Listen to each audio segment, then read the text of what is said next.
do much unless you have like air conditioning, you know? Because you don't have air conditioning then. Yeah.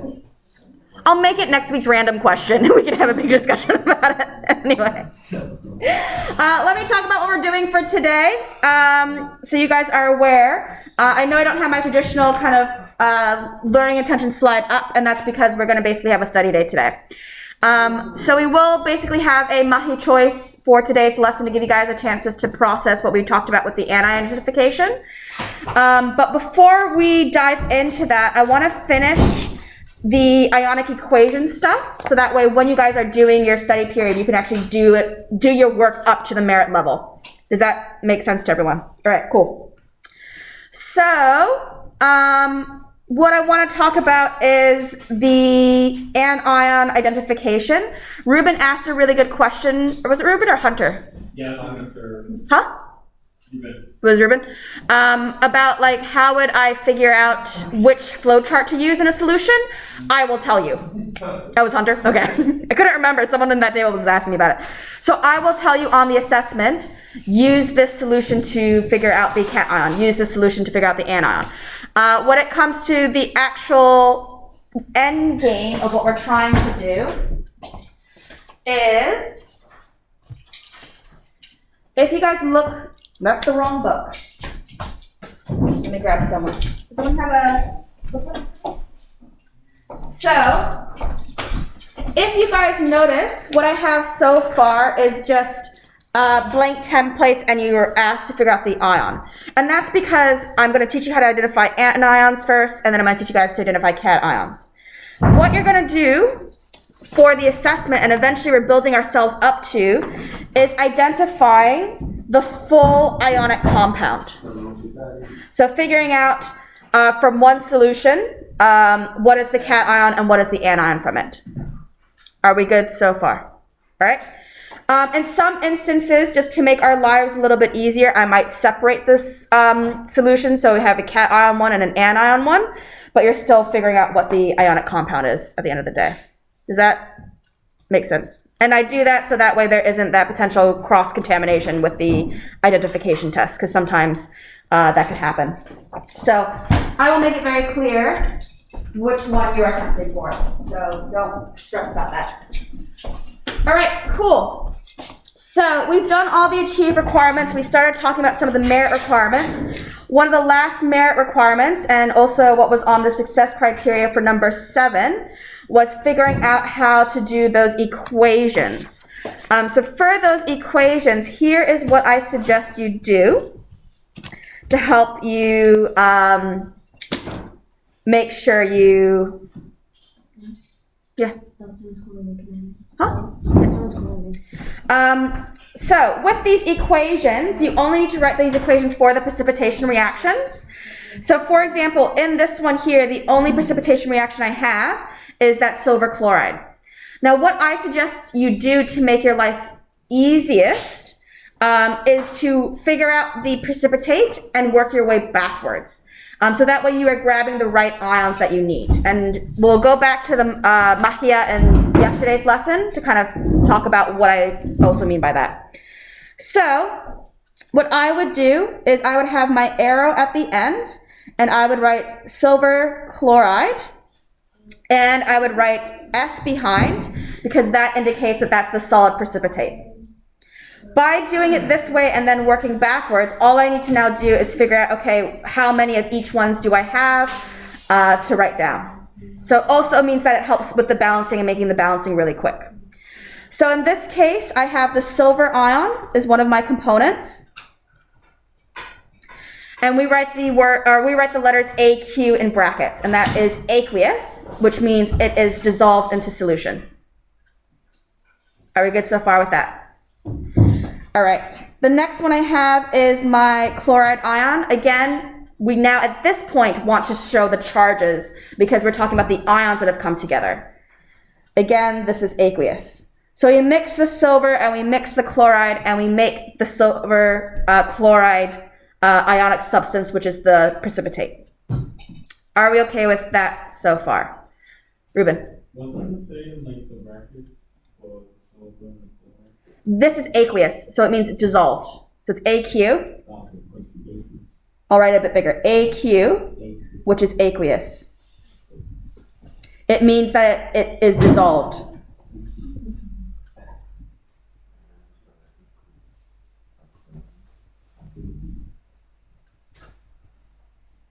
I should have probably written that in a different color. That's not required for the merit. Let me just put some orange brackets around it. So that's just explanation. And then same thing with that S. That S is referring to solid, which helps you identify the precipitate for me. So I'm just going to put that in orange brackets and write explanation, not part of the assessment requirements.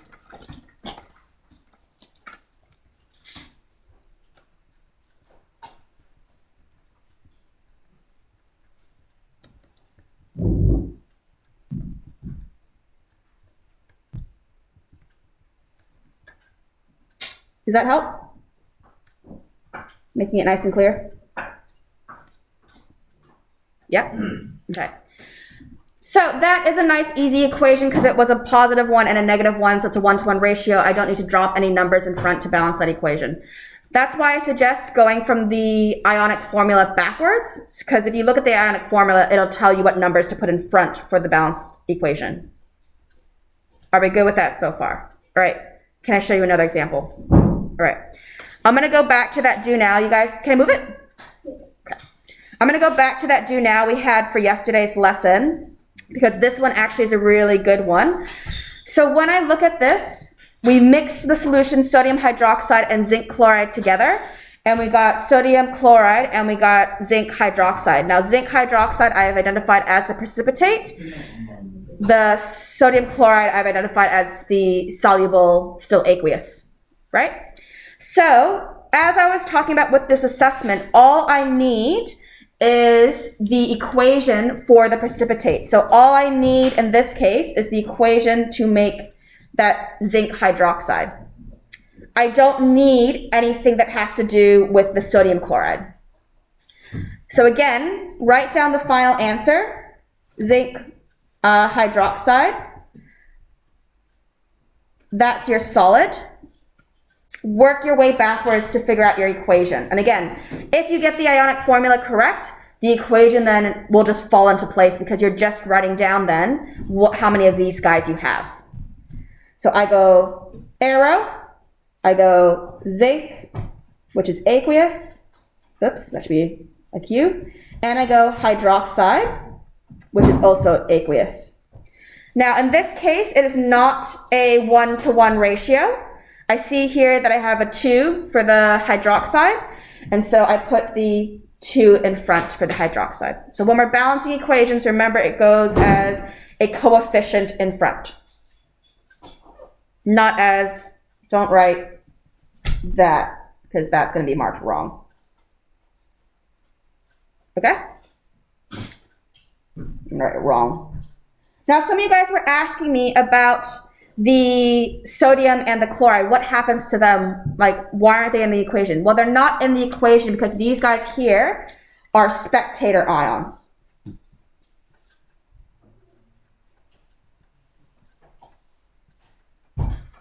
So they're just not involved in the equation. And since they're not involved in the precipitation reaction, you don't need to write them down.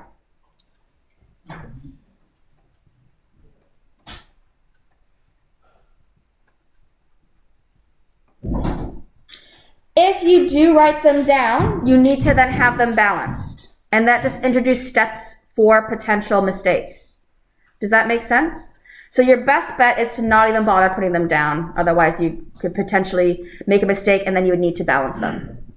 So if I was looking at the write-up that we did for our anion N, the other component in this equation would have been the sodium nitrate, or not sodium nitrate, the nitrate, correct? So if you were, in theory, I'm just going to write it with my erasable marker because I don't want you guys to do it because it just introduces potentials for mistakes. If you wanted to include the nitrate, you would need to also have it balanced, and you would need them to have them balanced on both sides of the equation. So you don't need to write this down. This is just me showing you. So you see how in this equation, I have the nitrate on both sides of the equation, and both sides I have aqueous. So these would actually cancel out and don't need to be written in the equation at all. If, for example, you write it on this side of the equation and you forget to write it on the other side of the equation, or vice versa, I have to mark the equation wrong because you haven't balanced it. So you are better off not writing it at all. Okay? So I would say just ignore those things. And like I said, the easiest way to do this without making any mistakes and accidentally including a spectator, write the precipitate, work backwards, balance it. Cool? So that's what you're doing for that component. It's actually a little bit easier than what you guys were doing last year, because last year you actually had all those equations and you were actually writing the other half. In this case, I just want the precipitate equation. Cool? All right, so that's basically all I have for today when it comes to the notes. I want to give you guys an opportunity just to practice this anion identification. So I figured for today's lesson, I'll let you guys have it as a Mahi choice practice. There's some SciPad pages you can do. There's also some ESA work that you can do. All of this is available on Google Classroom if you've forgotten your SciPad and things like that. If you want to practice writing up and writing things basically based off the assessment style, that booklet I gave you has a couple practice blank sheets of this for you to write on. And you guys were already starting to use that yesterday. That is also available online, so you can edit it and write your answers on Kami if you want as well. If you want to do practice write-ups, I suggest you do one of two things. Either you do the practical, and remember we still have those ice cream boxes all around with the anion test. You just need to follow the same guidelines as yesterday, goggles, hair up. You have all the reagents you need in the ice cream bucket, so you need to grab a test tube rack, test tubes, a test tube cleaner, your goggles, and I will put an unknown out and you guys can try to solve it so you can do it practically. I suggest that you do that for this lesson just because you have because you have access to the resources. You could always do the SciPad pages at home. You can do the Science Scribe at home. Does that make sense? All right. I'm happy though if you don't want to do practical, that's fine, but it is useful to do the practical so you can get that practice. Final note before you guys get started. If you want to use the Science Scribe videos, just be mindful that they have swapped the barium nitrate and the silver nitrate test around. So my flowchart has it the other way around. My mate has it the other way around. So when you click it, you might click it and he says you're wrong. You're wrong based off his flowchart. But both of them will get you to the same answer eventually. Does that make sense? Okay.